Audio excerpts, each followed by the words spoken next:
Welcome to The Real Math of Business with Alena Bennett, where you plus this podcast equals better decisions. I'm Alena Bennett, speaker, author, and leadership expert. I work with chief executive officers and chief financial officers really to help them create universally investable companies where people serve people and the math just works. This week, I'm chatting with the amazing Dr. Kathryn Page, but first, here is my thought-provoking question. Now, my thought-provoking question, I need to give credit to my wonderful coach and business mentor, Simon Bowen. Check him out. He runs a business called The Models Method. We were doing some work. I'm in the middle of writing my book, or should I say I'm towards the end. If my publisher and editor are listening to this, I'm towards the end of my book, The Real Math of Business. And so I was doing some thinking with Simon, and he said to me as a challenge, I was having a little bit of self-doubt, and he asked me this question as a challenge. What's the indicator in your business that would tell someone outside the business whether it was succeeding or not? Now, for me, for the purposes of writing my book, was a real mic drop moment. But and the reason why is because it really forces you to think in a certain way. It forces you to think really potently about your business. And I started talking, and he went, "No, Alena, what's the indicator in your business that would tell someone outside the business whether it was succeeding or not?" That's my thought-provoking question for you, attributed to my amazing coach, Simon. Can't wait to see what you think. And now to our chat with Dr. Kathryn Page. Well, it's an absolute pleasure to welcome Dr. Kathryn Page to today's podcast. Dr. Kat is an organisational psychologist, leadership partner at ByMany, adjunct professor of management and leadership at Swinburne University, and author of Good Work, Transforming Your Work from the Inside Out. She holds a doctorate in organisational psychology and completed postdoctoral research at the University of Melbourne, exploring relationship between work and mental health through a public health lens. Kat has worked with leaders across industries from healthcare and mining to retail and finance, helping them navigate pressure, complexity, and change. Her work is grounded in a simple but powerful idea. What if work could be part of the solution to our well-being, not the problem? Blending science, story, and real-world experience, Kathryn brings a deeply human perspective to leadership, focusing on how we can create work that enables people to perform, belong, and thrive. Kat, thank you so much for being here today. Thanks so much for having me. We were riffing a little bit before we jumped on, and we were talking about some mutual alignment, I guess, in some philosophies around work and people and math and those sorts of things. I'm really curious. I have had the privilege, thank you, for having a look at Good Work already, your book, and it's wonderful. But what I can tell from reading it, and even in your bio, you have a vast amount of experience and expertise, and you showcase that really nicely in the book. Before we kind of jump into some detail there, I'd really love to understand what experiences have you had that have really shaped you and your specific interest in the work that you do? Gosh, I always find this a hard question to answer because which it shouldn't be, because it's my life that you're really asking about in my experiences. But I think it's the nuance of what's shaped you, because I think things only really make sense in hindsight, don't they? Yes, 100%. So I think probably some of the key experiences that shaped me, if we want to go back even to childhood. So my parents were police officers. And I've always had a real affinity to first responders and people who work on the front line. So whether it be paramedics, doctors, nurses, teachers, just I think they get paid so badly really for what they do, and they get treated so badly but often, and they just have the hardest, in many cases, working conditions, but they are the most important people often in our society. So it just doesn't really make sense. So I always really cared about first responders, but also probably connected to that, both my parents to a degree probably had some mental health effects from the job. And so growing up, I wouldn't have sort of understood that at the time, but I was always very interested in more so happiness, though, because I think that's what I was really striving for. And that's really what I've spent my whole life looking for, wanting to understand, wanting to bring to other people as well. Yes. And looking back now, I think the first time I really felt deeply probably happy was when I found my purpose and when I started to work. Probably even from when I started uni, because I just found like I found my thing and I found my people. And so for me, I think the connection between our work, and I don't just mean paid work, that anything that makes you feel that you're contributing in some sense. So sometimes it might be studying, sometimes it might be volunteering. Often it's paid work that just gives people a reason to exist. So I think that was quite formative. And then, like any other human, I have had sort of really varied work experiences. I'm really lucky that some of my earliest experiences of work, because when you're a student and when you're doing research, you basically have full autonomy to just explore topics that you're passionate about. And I was getting paid to do that because I was lucky enough to have a scholarship for my doctorate. And then I really just created a career around the things that I love. So I was really lucky. But there were moments like what I talk about in the book where I probably delved off my path a little bit and started going into more big corporate gigs because I felt that that's what I should do. So I was like, who am I to be achieving a profile so early in my career when I haven't actually explored the real world of work, or what I thought was the real world of work, like working in big corporate jobs. And I sensed that if I had those experiences, I would learn more about the very topic I was interested in. So I've really always had the same interest, but I've looked at it from different angles. So as an academic, I've looked at it in large corporates. I've looked at it, I've looked at it from regulators. I looked at it as I was writing my book. So it's the same topic, like what is the connection between work and mental health, but looking at it from different perspectives. And it was when I had my own probably less positive experiences of work and realized how easily it is to get off your path and how easy it is to fall into a job that isn't good for you. If it could even happen to me as someone who spent my career looking at it, it can happen to all of us. And I wanted to find my path back, and this book was my path back. Yeah, wow. There are so many rabbit holes I want to go down already, but I'm imagining if I was listening to this, like if I was a listener listening to this podcast, people would be asking themselves the question, what was the thing? What was that one experience that really derailed you, that required you to more intentionally find your path back through this book? We always love the horror stories, don't we? Yeah, absolutely. Yeah. And of course, it's the one that I'm find hardest to talk about. But not in a bad way, but I'm like, no, let's gloss over. Yeah, that's right.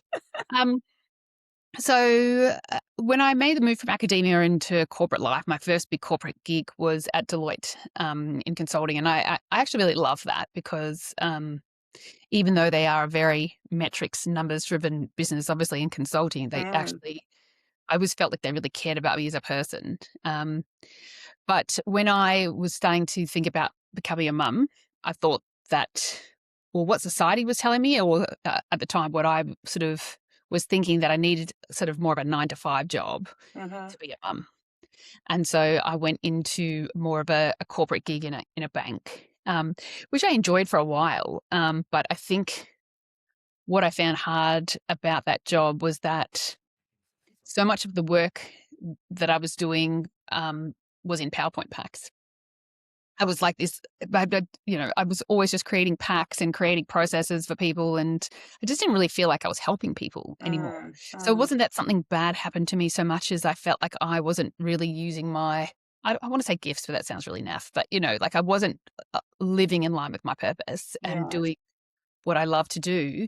And I was just not making progress. I think that was the hardest thing. I think as humans, we feel like we're making progress. Yeah. And I don't mean progress as in promotions, like that's of very little interest to me. Progress is in like shifting the dial.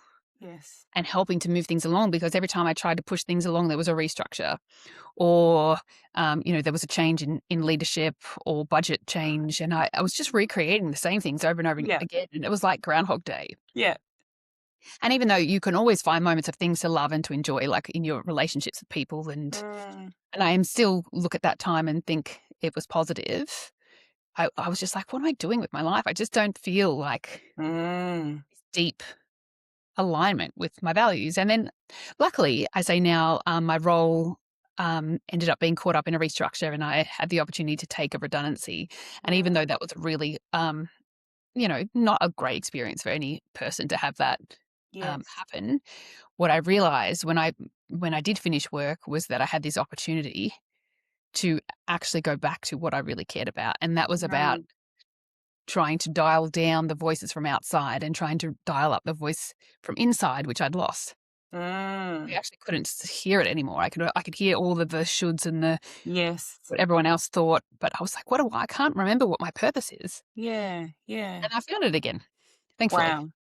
What feels really unique in your story, at least compared to the leaders that I get the opportunity to speak with and work with, is you from a very early age, from the sounds of it, kind of knew what your purpose was. You kind of knew what you wanted to be doing. And I can 100% relate to that idea of, you've got all the things, but society tells me I should do this and then should do this. So, and you do, you kind of, with all of the choice, opportunity is wonderful, but it can often, lead to confusion and overwhelm and all of those things, right? So I get that. But you did have this opportunity where you were able to come back to your core and go, hang on a second. Let's come back to a type of work, a type of spending my days where I feel like I'm contributing, I feel like I'm aligned with my values and all of those things. So many people I speak to don't know what that thing is, right? So you said, you needed to dial down the voices from the outside and really tune into, the voice on the inside.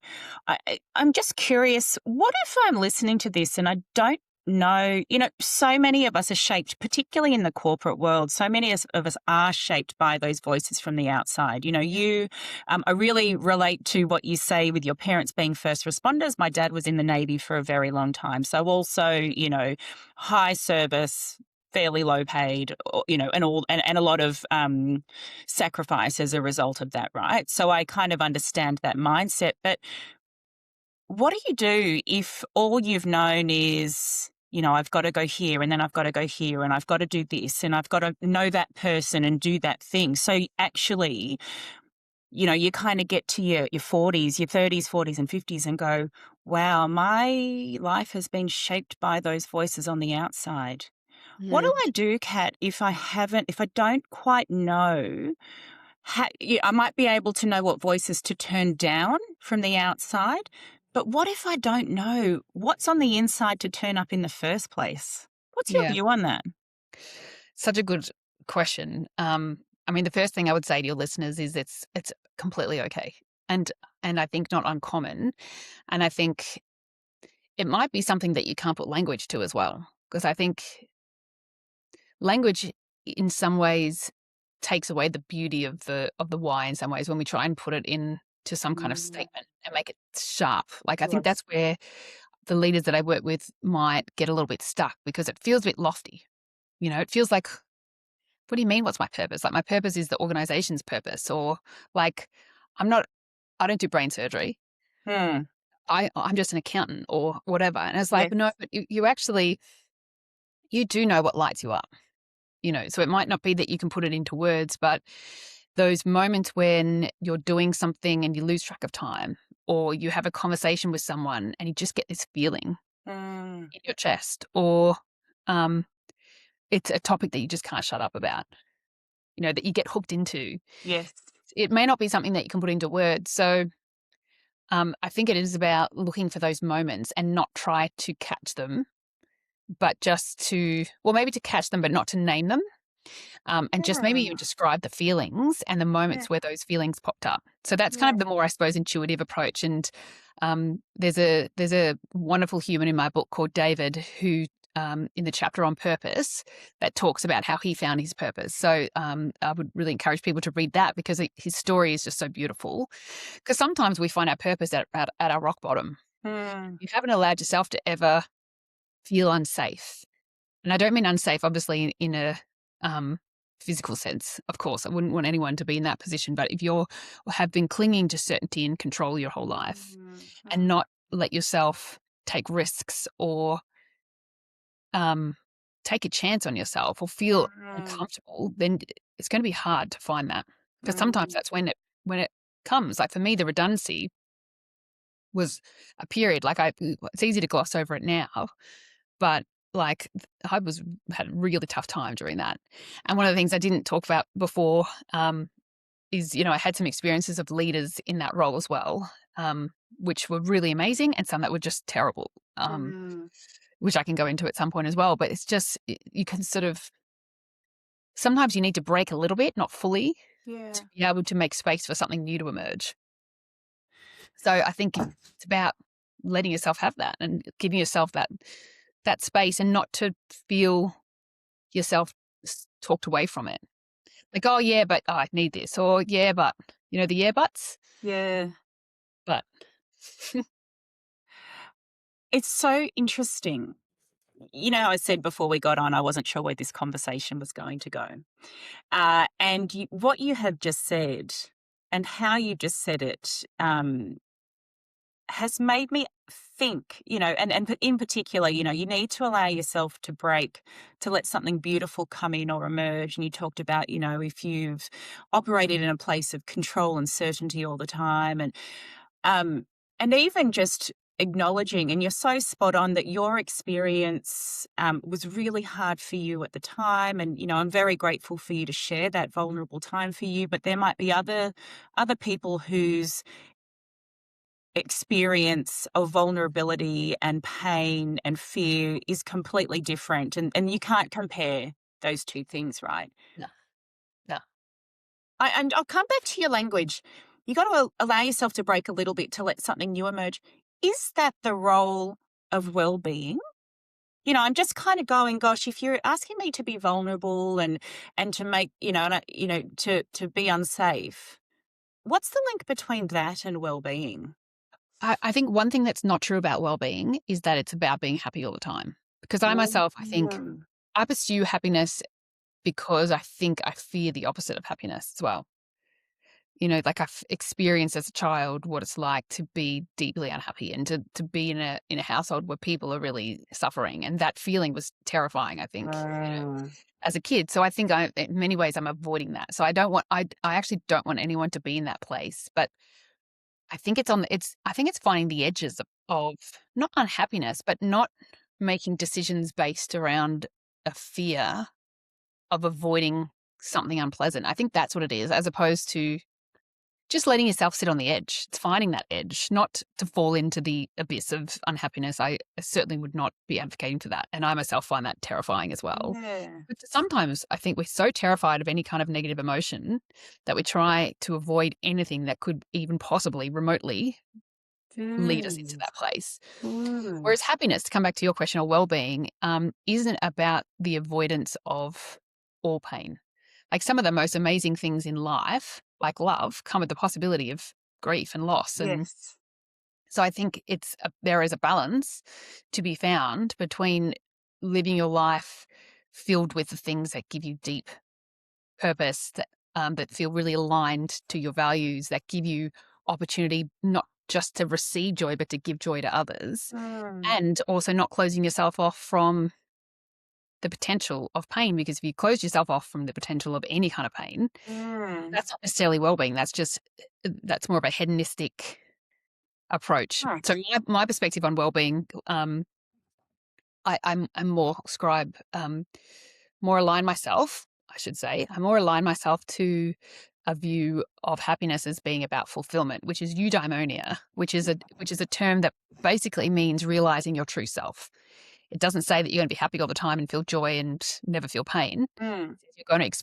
You're searching for self-realization and fulfillment and living a life that's virtuous and in line with your values and probably contributing to the world. It's What's not that word again? Eudaimonia. Eudaimonia. Yeah. EUDAIMONIA. And out of curiosity, I'm going to show my ignorance here. Other than doctorates, who uses that word? I'm just wondering, how do we incorporate that into our vocabulary? Because there's so much depth of meaning, and a little bit like you've talked about before. People struggle to identify their purpose because they can't put language to it. But when you do find language for something, it's incredibly powerful. Yeah. Eudaimonia, a very powerful word. Yeah. How does that become part of, or should it become part of our vocabulary? I think the modern word for that is flourishing. And that has become part of Yeah. our Okay. vocabulary. Thriving. So where that word comes from Mm. is philosophy, really. So people like Aristotle. So it's been around for a long time. Yes. And what's interesting about the word is there are lots of different interpretations of what it means because it's not English. It's not an Yes. English word. So we try to attach English words to it that they Mm. don't necessarily, probably, even my way of describing it probably doesn't quite capture the essence of it. Yeah.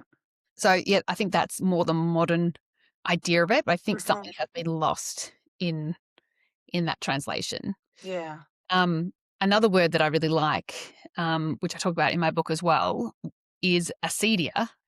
So acedia was it was actually thought of as being a sin, like anciently, but it's about feeling the loss of your purpose or loss of joy, or Mm. it's like languishing. It's Yes. probably like languishing, like an Yeah. absence of well-being. Yes.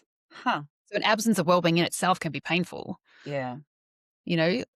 That state of living in your life where you're not depressed necessarily, but you're not well. Yeah. There's Wow. just like an absence of flourishing, absence of self-realization, absence of Yes. deep fulfillment. And I think it's like emptiness. And I think what many of us in big corporate jobs today, not everyone, because I don't want to cast that Sure. aspersion, but I think many of us have tried to find happiness in places that might actually be a little bit absent of meaning, because I think, or Mm. devoid of meaning. Mm. Mm. We search for pleasure, status, money, things, and those things we know don't necessarily bring happiness beyond a particular level. I'm so curious. So, other than I love that. So we've got eudaimonia, flourishing, acedia, languishing. That's really nice. Kind of a spectrum. It's a spectrum. It is a spectrum. That's right. Yeah. That's right. Addition to our vocabulary. But I'm curious. We've gone down this very deep rabbit hole very Very. quickly, and I love it. So thank you for going there with me. But I want to just raise it up a level before we go deep again. You've had so much personal lived experience with this. You have looked at this topic through the lens of an academic, and you've also worked with clients who are having their own lived experiences with this. I am really curious to think about it through the lens of people and math, the real math of business. You know, we have this premise. What we want to do in our business is to help people serve people in a way that allows the math to just work, right? I'm curious through the lens of people and math, Kat, in all of your different domains of experience, what is the key recipe to success? People or math or a combination of both? What have you found as the trends, you know, big corporates, medium corporates? Mm. I'd love to just I want to get to a ratio at some point between people and math. But just to kind of get us there, what have your observations been through those different domains? Can I be a bit of a academic and first ask you to give some boundaries around those terms for me? As in, when you say people versus maths, what Yes. are the kind of things that you're thinking about? Well, I have a certain definition, but what I'm interested in is all people, So and anything people related. anything people related. And when we think about maths, I think about numbers, dollars. I also think about kind of structure and constraint. Yeah, That's kind of how I think about it. But what great. I found so Yes, fascinating through this is everyone has their own interpretation. yes. Yeah. So and metrics, I suppose, would fall into that. Yes, So correct. that's great because because I knew you were going to ask this question, and I knew that I would want to have really deeply thought about it, and so I have about Fantastic. that ratio. Thank So you. the number I came up with was probably 70-30. Okay. And the reason why I say that is, and I think it's going to be different in every industry. So, I mean, I don't know the scientific answer to that, so I feel somewhat deeply uncomfortable with the question. But if I think about my own lived experience through my own career, the times where I have been able to achieve my best has been when I've worked with or for or around people who genuinely believe in me as a human and give me space to do that. Yeah. So, so Deloitte as an example of that, which I think of my days at Deloitte really fondly, because coming into that job, I really thought that I would have to fit a particular mold. Yes. Like even in terms of what I had to wear and how I had to speak. And I knew coming in as an academic who hadn't really had lived experience. Like I was quite senior as an academic, but I hadn't actually worked in a large corporate before. And what I found really quickly was that I actually didn't have to be like anyone. They hired me because of who I was, and I was able to be who I wanted to be, which was, like quite playful with serious intent is kind of how I would describe myself. And that was one of their values that I've actually taken on. And even when I left that role, I still remember one of the more junior staff members who worked with me. And as I was leaving, she was saying to me that I was the first person who made her feel like she could be herself. Wow. That's kind of how I felt as well. And when you give people the space to be able to be themselves, like that is when you actually get the best out of people, I think. Yeah. That said, of course, in that business, there were metrics, utilization, sales targets. There was a very specific way of doing things, but I actually found that really useful because that structure, which I think is more on the math side, right? Yes. That sense of structure actually helped me to navigate ambiguity. Whereas coming from academia, in some ways, even though you are given metrics, like because it's all about publications and et cetera, there's actually no guidance on how you really get there. So it's completely ambiguous. You can literally choose a career.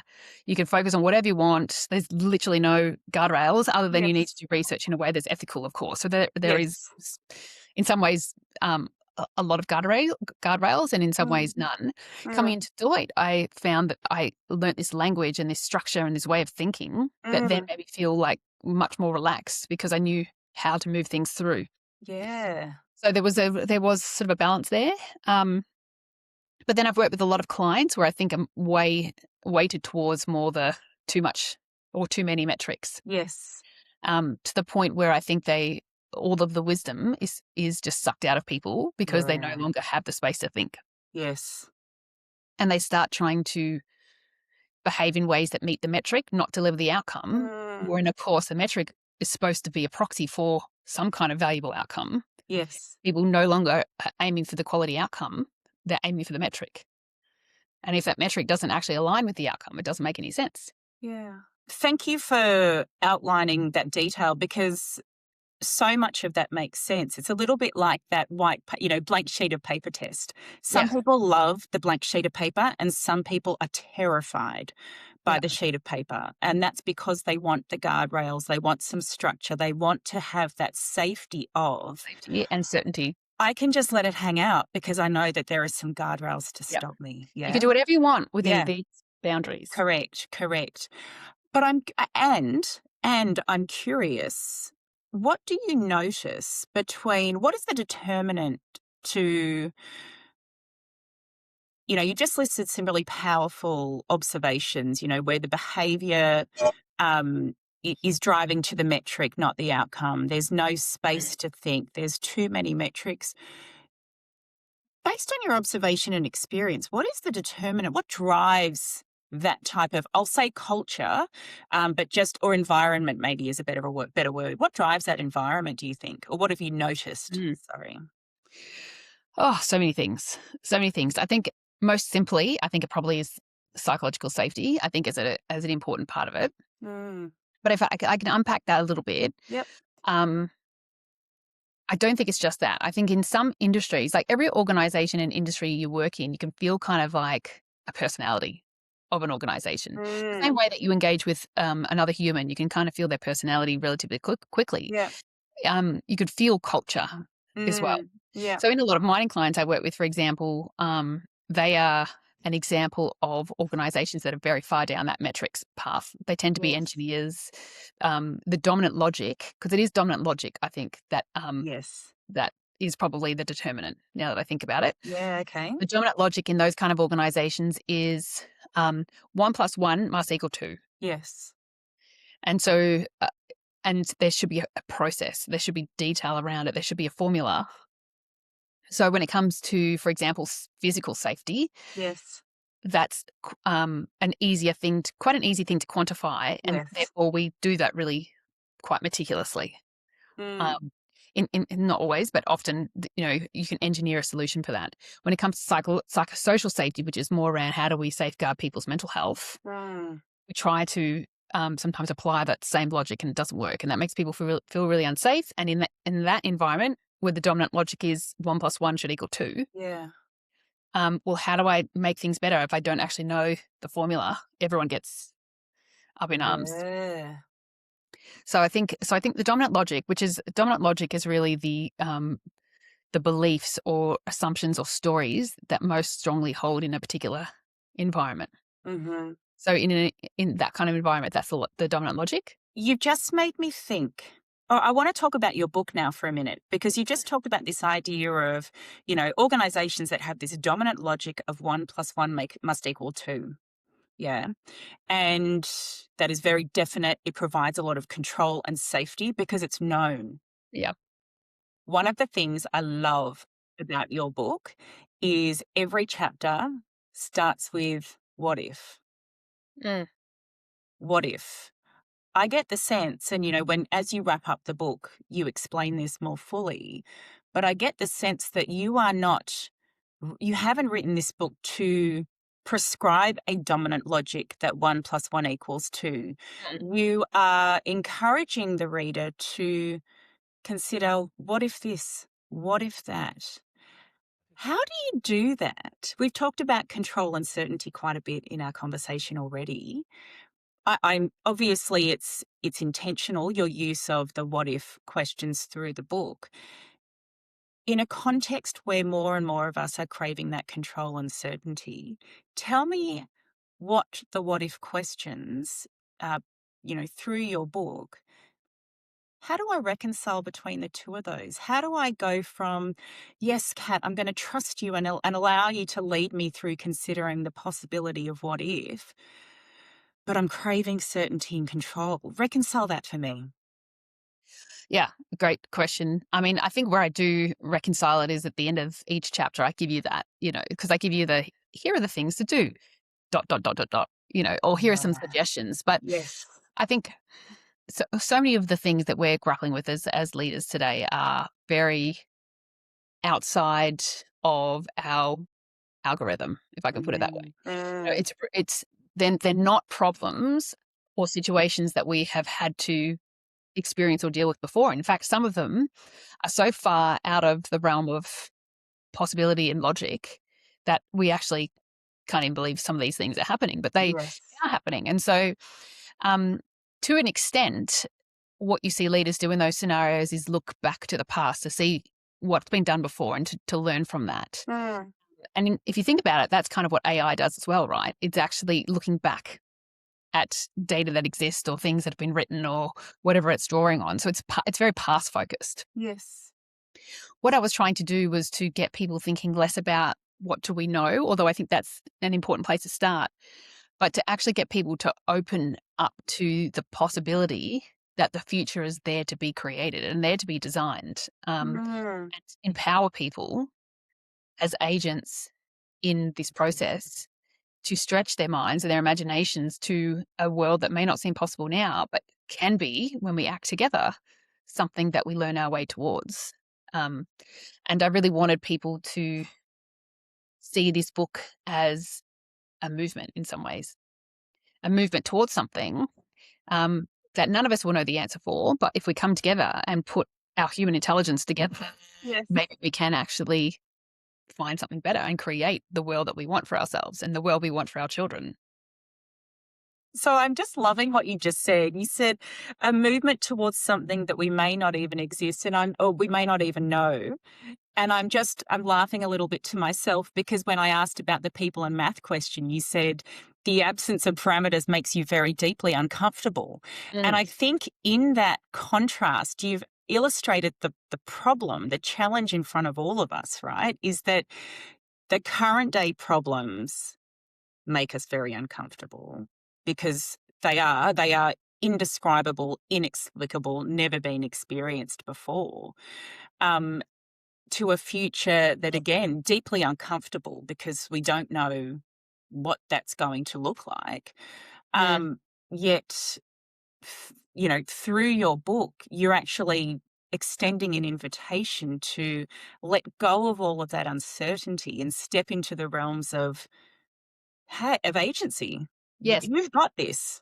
You've got this. Yes. And I think particularly what's a really key part of that is, well, two things. One, sitting in discomfort. Most of us don't like that because it Yes. feels uncomfortable. But I'm Yes. asking people to sit in that discomfort, number one. Number two, I'm asking people to make space for that, because one of the reasons we don't sit in discomfort or ask the bigger questions is because we feel like we don't have time, or we're so Yes. cognitively overloaded. Yeah. And then the other thing that I'm suggesting is that you can't do it alone. So only do it through community, which is Yeah. something I've really begun to really appreciate now as a fully fledged grown up. Is that community is important, and none of us has the answer.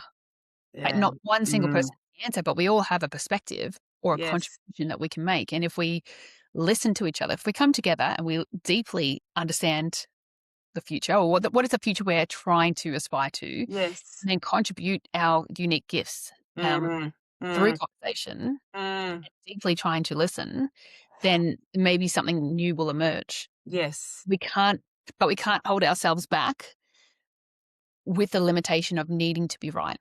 And I think that's where the psychological safety comes in. We have to be prepared that we will get it a little bit wrong, but each time we get it wrong, we learn something from that. Yeah. I want to just repeat those again because I think those are so key, that if these are the only 3 points you take away from this conversation, would be insanely valuable. 1, sit in the discomfort. 2, find the space. And 3, recognize that you can't do it alone. And in that last one, and that's the power of community, but in that last one, Kat, you said, and I thought this was so clever, none of us has the answer, but we each have our own unique perspective. And so what you're putting out to us is none of us has the answer, but the combination of perspectives, when used together, will provide the answer. That's powerful. Yeah. I love that. I love that. I want to come back to this, sit in this discomfort, because this is reminding me of what we were talking about earlier. We don't always need to be right. It's okay to be wrong. And that's the power of psychological safety. I want to delve deeper into this idea of discomfort, because I think so much of us, particularly in the workplace, spend so much time, effort, and energy trying not to be wrong, trying not to be uncomfortable, because we perceive it as being a sign of weakness. We talked before this conversation around how our children, our beautiful children, can derail us before we've even come to work. And that happens to almost everybody. It doesn't need to be children. It can be traffic. It can be the news. It can be a client on the phone. Yet we walk in and we put on that mask. We don't allow ourselves to be vulnerable. Tell us, I'd love to know, from an expert in wellbeing, tell us more about this benefit. It's the benefit and value, I'll say, the value of allowing yourself to be uncomfortable. When you are uncomfortable, what value can you extract for yourself and your organisation that you can't if you allow yourself to sit in that circle of perceived safety? Yeah. Yeah. The thing that's coming to mind at the moment is, and it comes back to someone you've spoken to, actually, Dara Simkin, on the power of play. Yes. So I had a really enlightening conversation with her recently where she was talking to my team about the power of play, and that makes us deeply uncomfortable. And a lot of us don't do that anymore. I think one of the reasons why what she's doing is so powerful is it actually does encourage people to sort of sit in vulnerability and discomfort and make space for creativity and things like that. I mean, I think for most leaders, it's a deeply uncomfortable proposition to sit in I don't know. But I think one of the things that happens when leaders sit in the discomfort of I don't know is that it creates space for others who are maybe deeper in the organisation, who don't sit at the top, to actually experiment and come up with ideas. It makes space for new thinking to emerge, I think. I think that's one thing. I think there's something very humbling about sitting in that discomfort. I mean, the discomfort that I most find difficult is actually with my kids. They are definitely completely discombobulate me, because I think when I'm at work, I feel very in control. As a parent, I'm completely out of control. And that just this idea of self-regulating is really hard, to feel feelings and to find space between the stimulus and the response. Even in that space, is incredibly challenging as a parent. It's such a useful, thank you for sharing that, because A, I am on your team with that one. But B, it's something that's so relatable. And I love this idea of, how do you find the space between the stimulus and the response? And then I'm thinking, well, in the corporate workplace, not only are you trying to grapple with the space or the uncertainty that sits between the stimulus and response, but you've also got this layer of expectation. Which actually, you can extend the parent analogy, because, of course, don't we just wish there was a parenting guidebook, but there's not. Yet there are these expectations that parenting is done a certain way, it looks a certain way. But in an organisation, there are quite often very clear expectations. So how do you ask yourself the question, or how do you sit in the space of I don't know between stimulus and response with this expectation of the business around you? That's scary. It is scary. But I think it's okay to say, can we come back to this, and just to not feel that you need to solve it in that moment. I think we'd be wrong to suggest that people don't feel deep feelings when they're at work. I mean, I often do as well. Like you mentioned a client or something before, you get feedback from someone. And sometimes in responding in that moment when you are deeply in amygdala hijack. Responding in that moment is probably not the best thing, because we need to actually be able to go for a walk, or just go for deep breaths, or go splash some water on our face in the bathroom, to then come back with a more measured response. And I think nobody judges you for that. And in fact, I think other people learn just as much, if not more, from you when you actually aren't this perfect human. Like permission to be human, I like to say that to myself. I like to say it to my clients, permission to be human. People are like, oh yeah. Let's just take a deep sigh have a deep sigh of relief. Realize we don't actually have to be robots. Those are probably coming. That's it. Permission to be human. I love that. I want to wrap it up in a minute, but before I do that, what's going through my head, so this last one's a little bit, or second to last one's perhaps a little bit self-serving, as well as hopefully serving for those listening. What can I do next? I was so interested to know where this conversation would go, and we have gone so many different places, Kat. What can I do next? What would be the first three things, or three things that you would suggest I take away as a result of this conversation that would move me towards creating the life that I want for the future?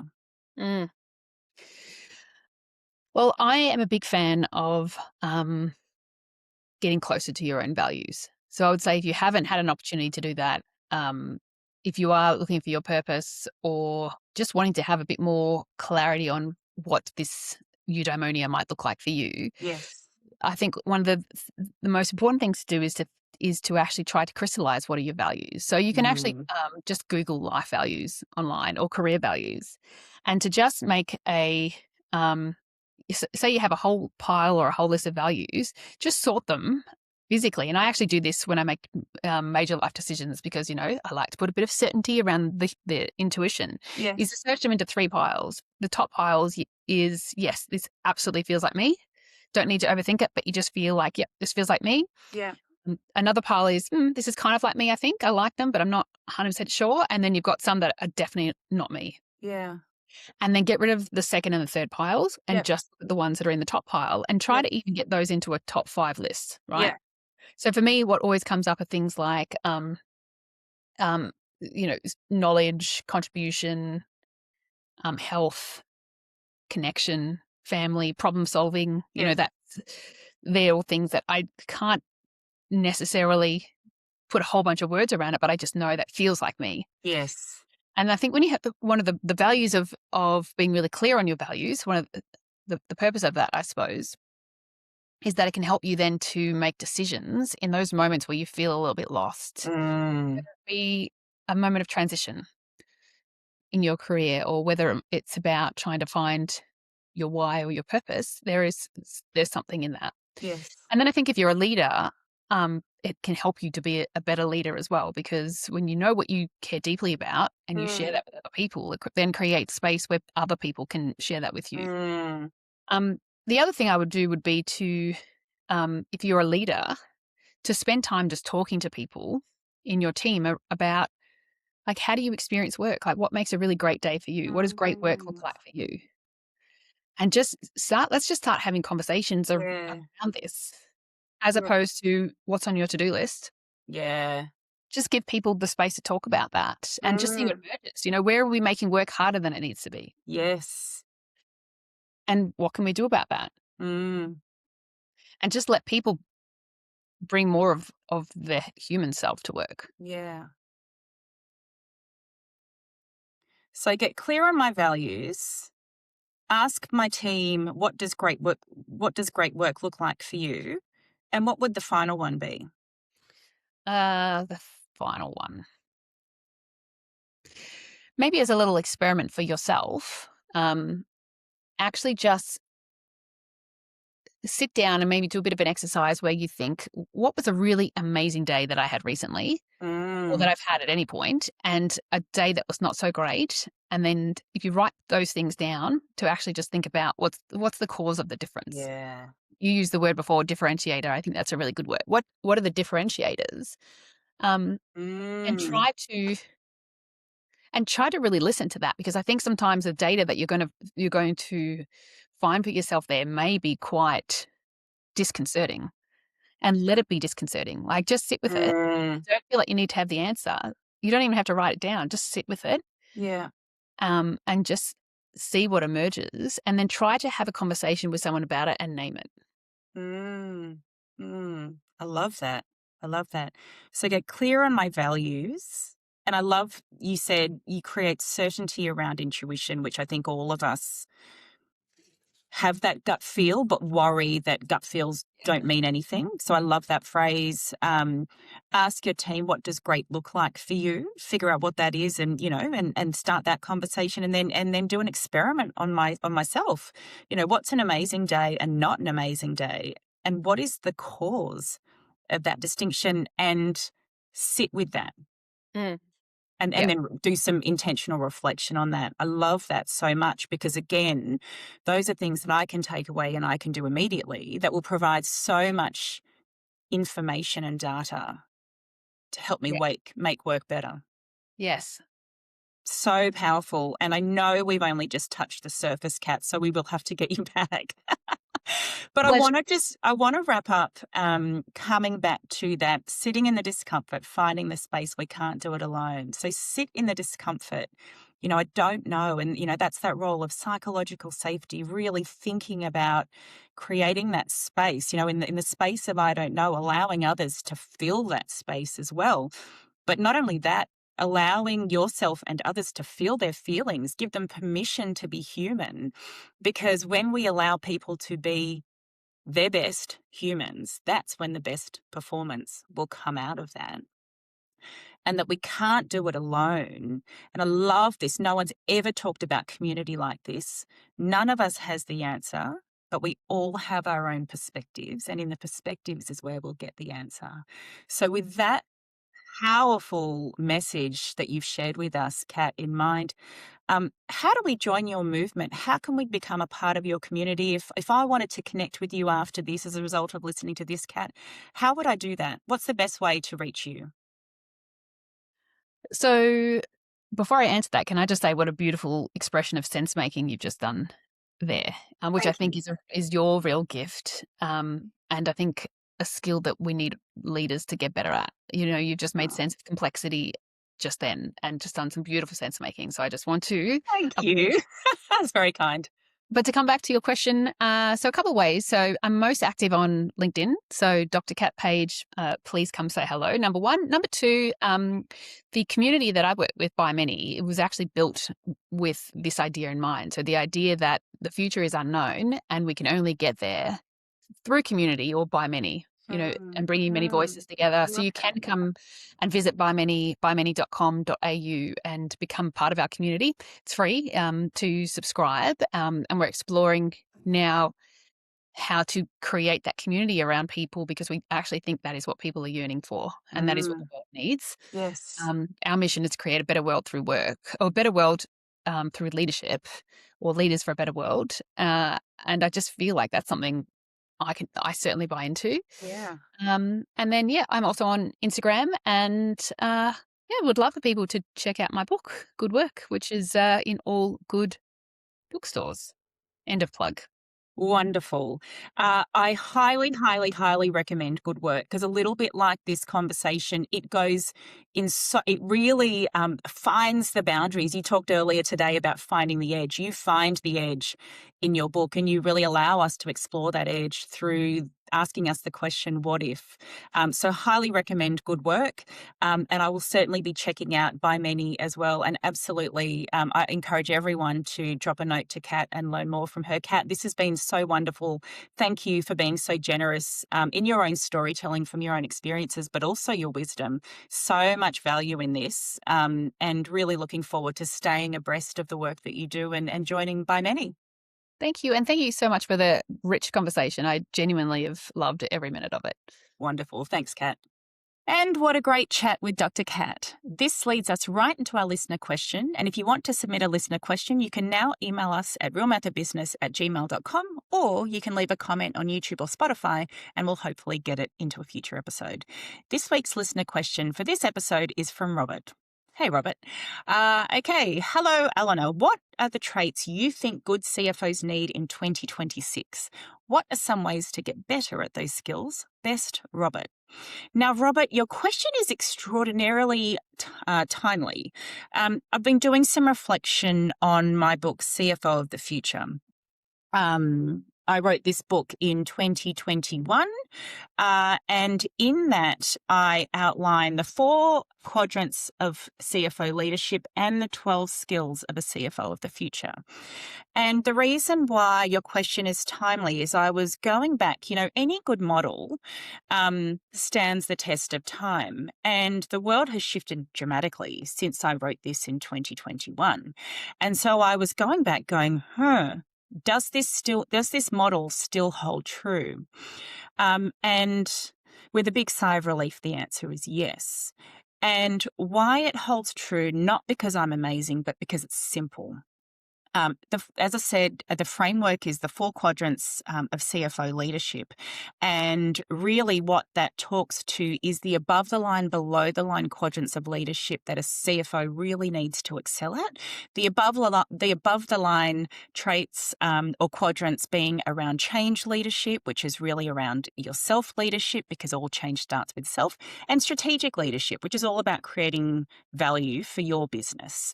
Now, why we call those the above the line skills for CFOs, or the above the line quadrants for CFOs, because those are the quadrants of the skills that people see. That's where executive presence lives, influence, visionary decision making, financial translation, performance, those real skills that others can see, those measuring your performance can see and make performance judgments from. Now, the below the line skills are those skills that CFOs don't get credit for, because they are just part of our BAU. Those are the controllership or BAU quadrant skills. They're about financial integrity, risk and control, and team leadership, which is about, utilizing your team, leading your team well. It's about team purpose, prioritization, etc. Now, the traits within each of those, there are 12 of those. I looked at those in the context of 2026, and the answer is yes, they still apply, but the underlying content within them have changed. So, for example, in strategic leadership, and I'm just reading straight from the book, in strategic leadership, we have a skill called automation and innovation. Now, when I wrote the book, I was talking about robotics. I was talking about data analytics. I was talking about big data. Well, of course, if I wrote that today, automation and innovation would certainly be in the strategic leadership quadrant, but I'd be talking about generative AI and everything that goes along with that. Same goes with reporting and governance. You know, the governance requirements, the governance landscape has shifted significantly with the dominance of cybersecurity and AI and technology.